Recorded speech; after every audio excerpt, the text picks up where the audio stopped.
हम लोग धर्म से सब चीजों से ऊपर संविधान को लेकर के चल रहे हैं और संविधान ये सत्ता के दलालों को भी मानना पड़ेगा और हर एक को ये संविधान को मानना पड़ेगा। और मैं ये बताना चाहती हूँ कि पहली बात तो मसीह समाज शांति प्रिय समाज है, कभी धर्मांतरण हुआ नहीं है, ना धर्मांतरण होता है। और लड़कियों को लोग मार रहे हैं, पीट रहे हैं, चुन्नी खींच रहे हैं, उनके शरीर में हाथ डाल रहे हैं। जब हमारा संविधान हमको अधिकार दिया कि हम अपने किसी भी धर्म और जाति को मान सकते, अगर मान के चलिए मैं अगर आ गई मसीह में या यीशु मसीह में, या मैं हिंदू या मैं कोई भी जात या समाज की हूँ, लेकिन मेरा जात नहीं बदलता, मेरा जीवन बदलता। लगातार मारपीट लड़ाई झगड़ा करते रहेंगे तो भीम आर्मी भी चुप नहीं बैठेगा, क्योंकि मसीह समाज एक शांति प्रिय समाज है और मसीह समाज कभी लड़ाई झगड़ा मारपीट को समर्थन नहीं करता।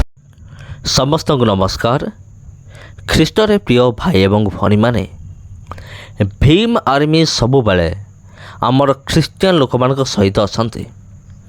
तबे हुए तो आपण मनरे प्रश्न आसुव जे भीम आर्मी जदि ख्रीस्टियन लोक मान सहित अच्छा तेबे भीम आर्मी को ए पर्यंत कौन सी सजा कि कौन सी दंड मिली कि भीम आर्मी तरफ आपण मन में एमती प्रश्न निश्चय थी, कारण अनेक वीडियो मु अपलोड कर सारी जे भीम आर्मी दल किभली भाव में बजरंग दल को सामने सामना करते, साहसर सहित बजरंग दलर मुकाबिला करते।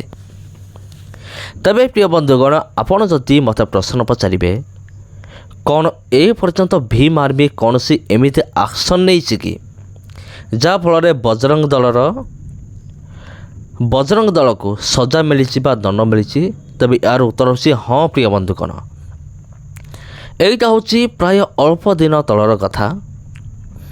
आउ जितेबाला बजरंग दल आसिकी से हैरान हरकत कले आते भीम आर्मी दल से कौन कले एक्शन नेले आईन अनुसार एवं जड़े बजरंग दलर लीडर को से जेल को पठेले। आ बजरंग दलर लीडर जेल जीवा पछरे भीम आर्मी रो बहुत बड़ योगदान अच्छी। हाँ प्रिय बंधुगण, कारण भीम आर्मी एभरी एक दल जो माने कि संविधान को भल भाव में जानते। तबे आउ गोटे कथा मु आपन कहि रखुअछि, जड़े भीम आर्मी जड़े सदस्य 100 जन बजरंग दल सहित सामान।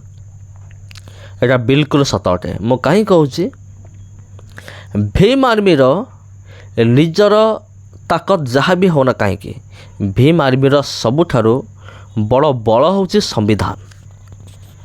हाँ प्रिय बंधुगण, संविधान, कारण ए भीम आर्मी दल इमाने संविधान को एते भल भाव से जानते। भीम आर्मी छड़ा अन्य केही मध्य संविधान विषय एतेटा जाने नहीं। एपरिक आमर ख्रीस्टियन समाज मध्य संविधान को एत बुझे नहीं। जतिकी नॉलेज बा जतिकी संविधान ज्ञान भीम आर्मी दल पाखे रही अच्छी से संविधान ज्ञान आमर ख्रीस्टियन लोक मान भितर ही ना।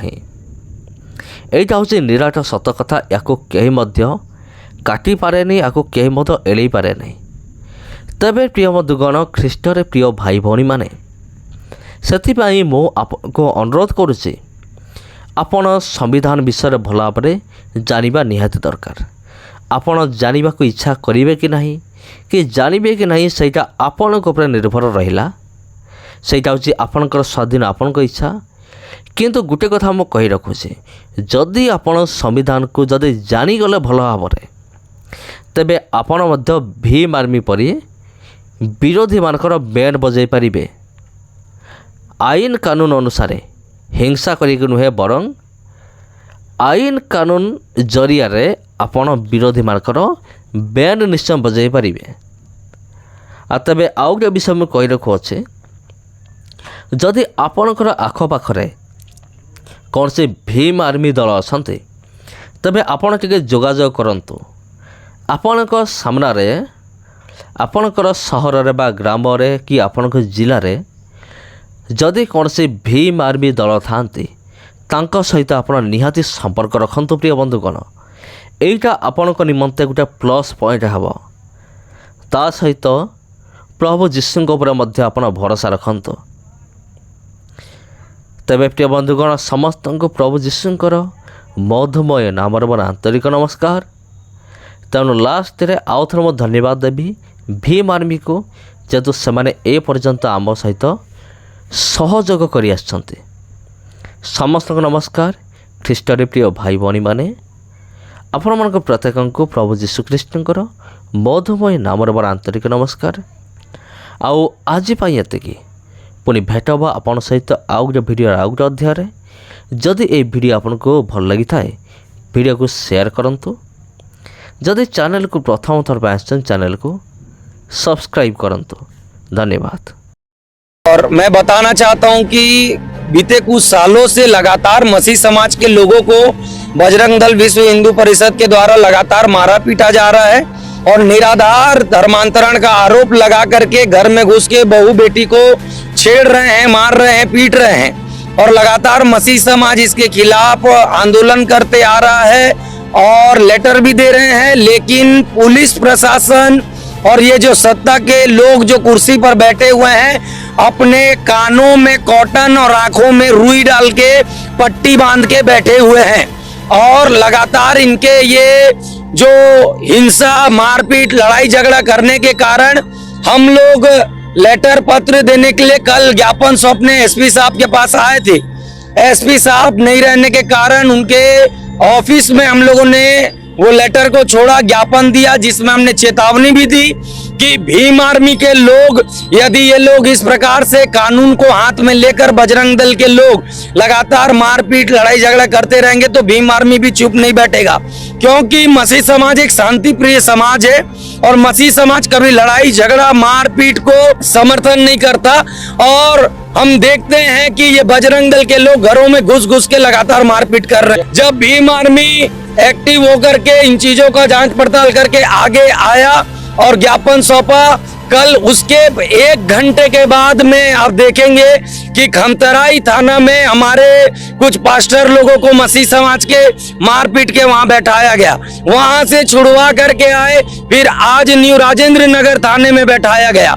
ऐसे आए दिन घटनाएं हो रही है, निराधार आरोप लगा रहे हैं। एक चीज और है कि हम लोग जो है किसी भी तरीके से गैर संवैधानिक काम नहीं करते हैं। हम लोग जो है पूरे संगठन के लोग वहां एसपी साहब से बात करने गए थे कि लगातार पूरे प्रदेश में मसीह समाज के लोगों को मारपीट किया जा रहा है।